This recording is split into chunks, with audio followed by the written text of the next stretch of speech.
Hello everyone, welcome to my YouTube channel Sunita unplug. So आज सगळे प्रमोज देत होते राखीला घराबाहेर काढलंय अँड ऑल, आणि लिटरली दाखवत होते त्यांचे जी माणसं आहेत. बिग बॉसची आली घरात आणि तिला घेऊन आणि खेचत होती आणि ती म्हणते मला नाही जायचंय, मला नाही जायचंय. आणि सगळीकडे व्हिडिओज अँड ऑल सगळे येत पण होते की राखीला घराबाहेर काढलंय अँड ऑल. सो वाटत तर होतं की म्हणजे कसं ऐकून तर होतं की 15 दिवसासाठी आलेली आहे, एवढ्या लवकर तर काढणार नाही, पण असं पण वाटलं की कदाचित मे बी 1 आठवड्यासाठी आली असेल वगैरे. म्हटलं आजचा एपिसोड बघूया, नंतर त्याच्यानंतरच आपल्याला एक्झॅक्टली कळेल सिच्युएशन नक्की काय झालंय आणि कशामुळे तिला काढले वगैरे. तर सगळं ते बिग बॉसच प्लॅनिंग होतं. म्हणजे तिथून तिला दाखवलं की घराबाहेर काढतायत आणि तिला समथिंग क्वीन वगैरे बनवली आहे वगैरे, उत्तराधिकारी अँड ऑल. सो आता उद्यापासून अजून बघायला मजा येईल. तर सकाळपासून इथे आजच्या एपिसोडमध्ये हेच दाखवलं की सकाळपासून म्हणजे भांडणं होत होती, भांडी काही घासली नव्हती, सगळी तशीच होती. म्हणजे प्लेट्स तशा होत्या, वाट्या तशाच होत्या, नंतर सगळं काही क्लीन नव्हतं. आणि मग राखी चालू झाली रिॲक्ट करायला वगैरे. नंतर तिने दाखवलं की किती घाण वगैरे आहे. नंतर त्या ॲक्च्युली होत्या, बिग बॉसनी नंतर सांगितलं त्या पपयाच्या बिया आहेत वगैरे, नाही उंदराची लेंड आहेत वगैरे, असं घेऊन ती गेली बाहेर. आणि तिथे रुचिता वगैरे सगळे बसलेले आणि तिथे नेऊन तिने टाकली वगैरे. क्लीन करायला सांगितलं तर करत नाही आणि तिथे नेऊन टाकली. आणि मग रुचिता दीडशाणी, तर तिने ते सगळं ते उचललं आणि तिने जाऊन तिचे राखीच्या बेडवरती टाकलंय. आता सगळ्यांना माहिती आहे की राखीशी पंगा घ्यायचा नाही, की ती एंटरटेनमेंट करायलाच आली आहे आणि बिग बॉसकडनं तिला फुल परमिशन असते, ती काहीही करू शकते. सो तुम्ही तिला हलक्यात तर घेऊच नका. आणि रुचिता बाबा काल एवढं भाऊच्या धक्क्यावरती तिला बडबड केली, एवढं ऐकवलं, तिला बाहेर बसवलं, तिला अटेंड नाही करून दिला, तरी ती बाई बाबा सुधारलेली नाहीये. खरंच ती जेव्हा स्क्रीनवरती येते ना, अक्षरशः टीव्ही बंद करावा असं वाटतं. असं वाटतं म्यूट करावं, हिचं काहीच डायलॉग्स ऐकावे नाही. मी तर बाबा रिमोटने पूर्ण त्याचा व्हॉल्यूम आहे तोच कमी करून टाकते. आणि बाबा ती ती नाही ऐकवत. तिचं ते कर्कशपणा, टोन आणि the way she is talking each and everything बिलकुल नाही आवडत. आणि हे विशालसारखी लोक तिला प्रोत्साहन देतात गेमसाठी अँड ऑल. सो नाही आवडत आहे तिला बघायला. आणि हे पण कळलं पाहिजे पुढे जाऊन त्यांनी त्या टास्कमध्ये पण तिच्याविषयी बोलला की ती मला आवडते. तर हे काय चाललंय म्हणजे? अरे एज तर बघा, तुला माहितीये की तू किती वर्षाचा आहेस. आता इथे तू सांगतोय तिथे 15 वर्षाचा डिफरन्स आहे. बाहेर इथे गुगलवरती वगैरे दिसते काहीतरी 20 वर्षाचा, कोण म्हणतो 25 वर्षाचा, म्हणजे तो 48 समथिंग आहे वगैरे. तर तुम्हाला स्वतःला तर माहिती ना तुम्ही किती वर्षाचे आहे आणि किती अंतर आहे वगैरे. तर तुम्ही त्या एवढ्याशा मुलीला तुम्ही खेळण्यासाठी म्हणजे गेमसाठी तिचा वापर करताय. आणि ती मुलगी पण मूर्ख. तुम्ही स्वतःला जाम स्ट्रॉंग समजता आणि तुम्ही म्हणता तुम्ही मर्दानी गेम खेळता वगैरे. आणि तुम्ही तुम्ही मध्ये बोलला पण होतात की आधीच मला घरातल्या लोकांनी सांगितलं की रिलेशनशिपमध्ये करायचं नाही, पडायचं नाही. Then why you are doing? का करते? म्हणजे हिची पण गेम स्ट्रॅटेजीच आहे ना. याचा अर्थ ही पण ऍक्टिंगच करते आणि गेमसाठी करते ना. काही कळत नाहीये नक्की काय चाललंय. आणि इथे कसं आहे ना, तो राईटला राईट आणि रॉंगला रॉंग असणं गरजेचं आहे. बिग बॉसला पण माहिती आहे त्याचा एज वगैरे, तर बिग बॉस त्यांना प्रोत्साहन देतोय. बिग बॉस त्यांना प्रेझ करते, किती चांगले दिसतायत, ब्लश होतायत, किती चमकतायत अँड ऑल. सो तिथे त्यांनी बिग बॉसनी त्याला प्रोत्साहन दिलं विशालला. आणि नंतर मग टास्कमध्ये तो सरळ बोलला, हा मला ती आवडते. ऑफकोर्स आता फरक आहे, आवडते आणि मी तिच्यावर प्रेम करतो, that is different story. Even rakhi सुद्धा बोललेली की तो टिश्यू सारखं वापरतो सगळ्यांना, तर त्याच्यावर तो विश्वास ठेवू नाही शकत. बट स्टील काय चाललंय या लोकांचं खरंच काही कळत नाहीये. सो बघूया आता आता पुढे अजून काय होतंय. पण मला तरी इथे वाटतं की बिग बॉसनी रॉंग स्टँड घेतलंय त्यांना प्रोत्साहन देऊन, की ती एवढी लहान मुलगी आणि तो म्हणजे एवढा एज डिफरन्स आहे, तर प्रोत्साहन दिलं नाही पाहिजे. विशालला स्वतःला कळायला पाहिजे ठीक आहे तू गेमसाठी वापर कर, पण हे सगळे चाळी नका करू. सो बघा, तुम्हाला जर नाहीये म्हणजे तुमचं काय मत आहे तुम्ही कमेंटमध्ये सांगा. आणि इथे भांडणं झाली होती तर इथे राखी तिने जाऊन बेडवरती त्या बिया वगैरे टाकल्या. राखी तर माहिती ती तर तिच्यापेक्षा जास्तच करणार. तिने सरळ सरळ जाऊन कचरा तिच्या बेडवरती टाकला आणि सगळं म्हणजे ते घाण वगैरे सगळं टाकलं वगैरे. पण मग आता मग सगळेजण, सगळ्यांना माहिती आहे आता सगळे वाढणार. तो रोशन, सचिन तेच सगळे कचरा उचलायला लागले. त्यांना माहिती आहे इथे ही रुचिता कसली आहे आणि राखी पण कोणाला कंट्रोल नाही करू शकत. तर हे लोक सगळे कचरा उचलायला लागले. आणि मग अशा रीतीने ते त्यांचं ते चालूच होतं. आणि ही मग डायनिंग वरती उभी राहून चालते वगैरे. आम्ही सगळेजण म्हणतो आम्ही इथे जेवायला बसतोय वगैरे. म्हणजे पूर्ण राखीचा पूर्ण धिंगाणाच चालू होता. आणि तिला ज्या कामासाठी तिथे घरामध्ये पाठवलेलं आहे, तर ते काम ती अगदी भरपूर मस्त करते. सो सचिन वगैरे पण बोलायला लागलाय, रोशन पण बोलायला लागलाय. आणि ते आवडलं नाही. तिथे किचनमध्ये होतं तर राखीने त्याला धक्का दिला, तर सचिननी पण तिला धक्का वगैरे दिला आणि ते क्लिअरली कॅमेरामध्ये दाखवलं ते. सो ते नाही बरोबर वाटलं सचिनचं, की त्यांनी पण तिला धक्का दिला ते. सो नंतर मग इथे रुचिता आणि प्रभूचं सांगितलं भाऊनी, की बाबा तू दिसत नाही वगैरे. तर हा पण मध्ये आला प्रभू, की बाबा त्या हिच्यावर रुचितावर आर्ग्युमेंट्स करायला लागला. आणि मग ती जसं बोलते तसं तोही तिला बोलायला लागला. तिला झिपरी बोलतोय, तिला नकटी बोलतोय अँड ऑल. नंतर ती बोलली, बाबा तू माझ्यापुढे जाऊ शकत नाही, कारण मी बोलायला माझ्यापुढे म्हणजे कोणीच जाऊ शकत नाही. ती बोलायला लागली तर ते कोण लिमिटच नाहीये. म्हणजे ती स्वतःनी ऍक्सेप्ट केलं, की तिच्यासमोर कोणी जास्त बोलू शकत नाही, तीच जास्त बोलू शकते. सो इथे सगळेजण एक समजवण्याचा प्रयत्न करत होते, पण कोणी समजत नव्हतं आणि राखी वगैरे पण समजत नव्हती. तन्वी गेली, तिला भाऊनी प्रेस केलं धक्क्यावरती, त्यामुळे तन्वी गेली. तिने तसं केलं तर तू तसं करायला जाऊ नको. ती बोलली तू माझी आई आहेस, तू मला सांगू नको मी काय करायचं ते. आणि ते तर बरोबर आहे, राखीला सांगण्यात काहीच अर्थ नाही, कारण तिला जे करायचं ते ती करणारच. तिने सगळं जाऊन कचरा बिचरा टाकला. मग हे लोकांनी सगळा कचरा बिचरा उचलला. अनुश्री आली, अरे तू माझ्या पण तिथे माझी पण तिथे हे चादर वगैरे होती, म्हणजे कम्फर्टर वगैरे, तर त्याच्यावरती पण पडलाय वगैरे, तर तू माझ्या ह्याच्यावरती का टाकला.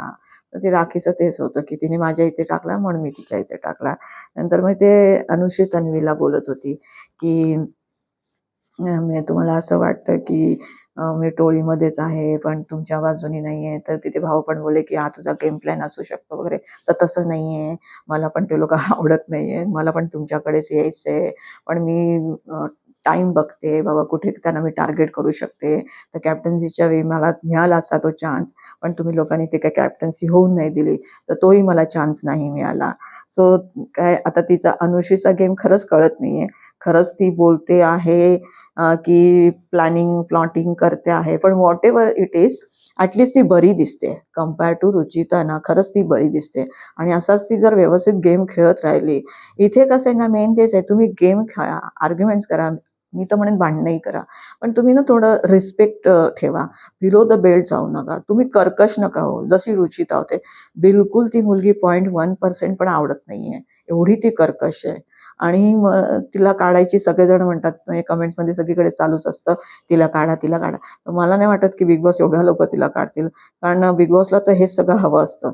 तर त्यांना ते ठेवतीलच. सो बघूया आता कधीपर्यंत राहते, की खरंच काढतायत वगैरे.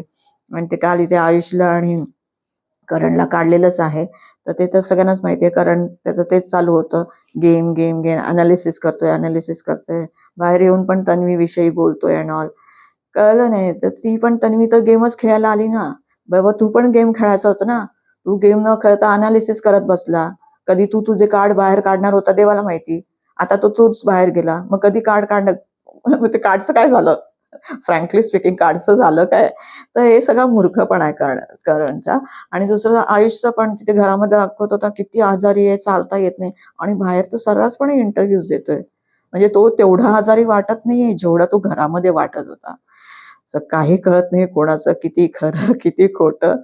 सो नंतर मग इथे राखीला बिग बॉसनी सगळ्यांना बसवलं आणि बोलवलं, की बाबा घर स्वच्छ नाहीये. आणि मग तिला विचारलं, तर ती म्हणते काहीच स्वच्छ नाही, घर स्वच्छ नाहीये. आणि त्या सगळी उंदराची लेंड वगैरे बिग बॉसने खरं सांगितलं, ती पपयाच्या बिया आहेत. आणि मग सगळेजण हसायला वगैरे लागले. नंतर मग सगळीकडचे अशांतता निर्माण झाली वगैरे. नंतर तिकडेच ते बिग बॉसने तिला कन्फेशन रूम मध्ये बोलवलं आणि तिथून तिला तो सीन झाला जो प्रोमो त्यांनी काढला होता, की तिला बाहेर नेतायत आता. आणि तर सगळ्यांना वाटलं तिला काढली वाटतं बाहेर. नंतर तो म्हणाले चांगले काहीतरी तंटोजीराव वगैरे, त्यांनी तिला उत्तराधिकारी बनवलंय वगैरे. सो आता कॅप्टन नाहीये तर तीच सगळं हे करणार वगैरे. सो आता मजाच येणार आहे बघायला, जर ती सगळं हँडल करणार असेल तर. आणि नंतर मग नॉमिनेशन टास्क चालू झाला. नॉमिनेशन टास्कमध्ये त्यांचं तेच झालं, झोपी गेलेल्या सदस्यांवरती कारवाई होणार वगैरे. तर त्यांच्यावर नॉमिनेशनची बादली टाकली जाणार. तर झोप कुमार आहेत, म्हणजे जे झोपा काढतायत त्यांना तुम्हाला नॉमिनेट करायचंय वगैरे.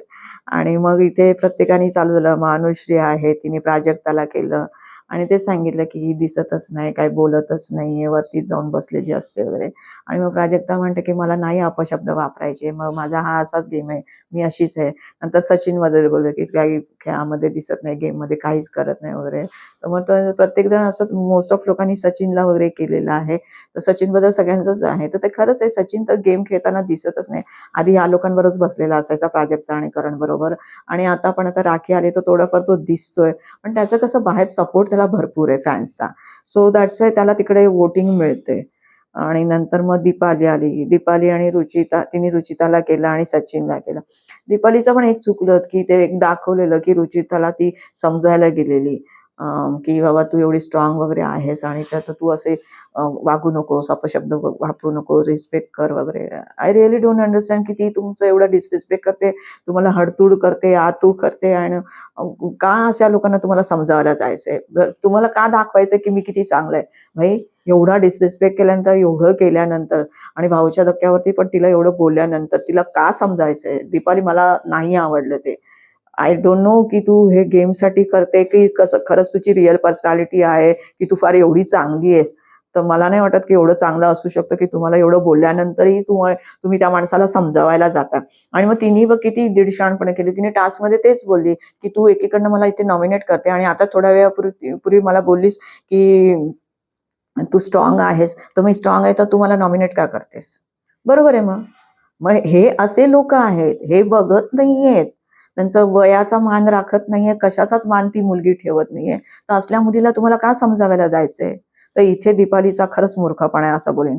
आणि ऍज युजल तिने सचिनचं नाव घेतलं आणि दिसत नाही वगैरे, आणि बाथरूममध्ये बसलेले असतात वगैरे. तर सचिन ते म्हणाला, म्हणे मी बाथरूममध्ये बसलो नाही, कुठेही बसलो, तुम्ही पण इकडे तिकडे बसतच असताना, मग मी तिथे बसलो नाही. तर तिथे क्लिअर कट तिने बोलायला पाहिजे, बाथरूममध्ये बोला याचाच अर्थ तुम्ही गेम खेळत नाहीये, तुम्ही दिसत नाही, तुम्ही असं तिथे जाऊन नुसते गप्पा मारत असता.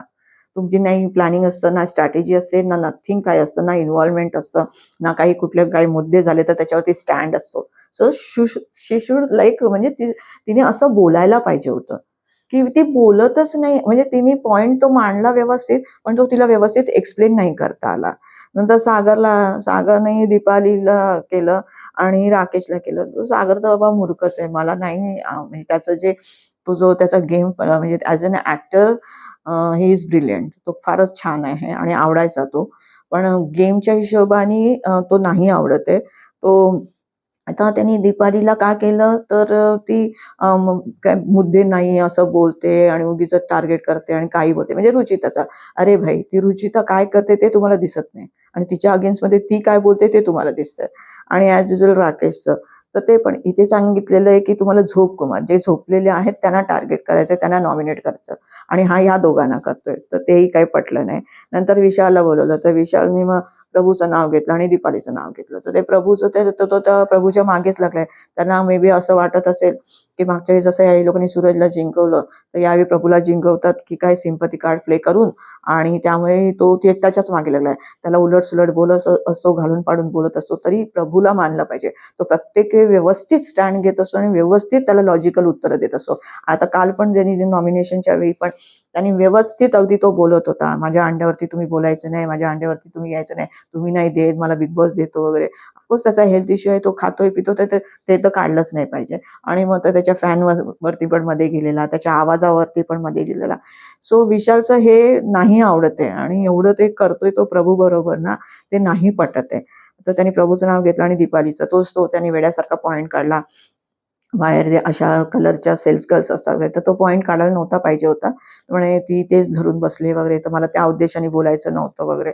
अरे कुठल्याही उद्देशाने बोलायचं, पण तू बोललासच का? हाच तो मूर्खपणा आहे ना. आता तुम्ही कसं जेव्हा सौंदर्य घेऊन येताय किंवा कलर वगैरे आहे, आई वडिलांच्या ह्याच्यामुळे जीन्समुळे आहे, देवाची देणगी आहे, तर त्या गोष्टीवरती तो तुम्ही बोलायलाच नाही पाहिजे ना. तुम्ही बोलताच का त्या पॉईंटवरती? आणि तुम्ही सुद्धा एक मॅच्युअर्ड माणूस का बोलतोय एवढा? तर हे तर चुकीचंच आहे. नंतर राकेश आला. राकेशने प्राजक्ताला आणि सचिनला केलं. तर मग प्राजक्ताचं पण तेच तो म्हणजे त्या दिवशी पण समजावण्याचा तिला प्रयत्न करत होता, तर ती कुठल्या शेलमध्ये जाऊन बसली. म्हणजे ह्या लोकांना कळतच नाही, म्हणजे हे तिघही सचिन आहे, करण इव्हन गेला वगैरे, आणि त्यांना कळतच नाही, कोण त्यांना सांगतंय तर समजावण्याचा प्रयत्न करतंय, तर त्यांना ते पटूनच घ्यायचं नाही. सो मग प्राजक्ताला त्यांनी केलं आणि ॲज युजुअल त्यांनी सचिनला केलं. तर सचिनला तर सचिनचा तर गेमच नाही. मला आय रिअली डोंट अंडरस्टँड रोशनला का नाही केलं. तर रोशनचा पण काही गेम नाहीये. त्याला पण ते लोक फॅन्सच्याच बेसवरती चाललेत पुढे. तसं बघायला यांचा काही गेम नाहीये. तो त्यालाही नॉमिनेट करायला पाहिजे होतं. तर त्याला कोणी नाव नॉमिनेट नाही केलंय. सागरला कोणी नॉमिनेट नाही केलंय. अननेसेसरी तो आवाज चढवत असतो आणि बोलत असतो आणि नाही पटत आहे त्याचं जो काही गेम चालू आहे. सो बघूया, अजून नॉमिनेशन बाकी आहेत. आता आज उद्या म्हणजे नॉमिनेशन अर्धी चालू होतील. तर आपल्याला उद्याच्या एपिसोडमध्ये कळून जर जाईल तर काय होतंय ते. सो भेटूया आपण उद्याच्या एपिसोडमध्ये. सो तुम्हाला जर व्हिडिओ आवडला असेल तर प्लीज लाईक, शेअर आणि सबस्क्राईब करा. थँक्यू.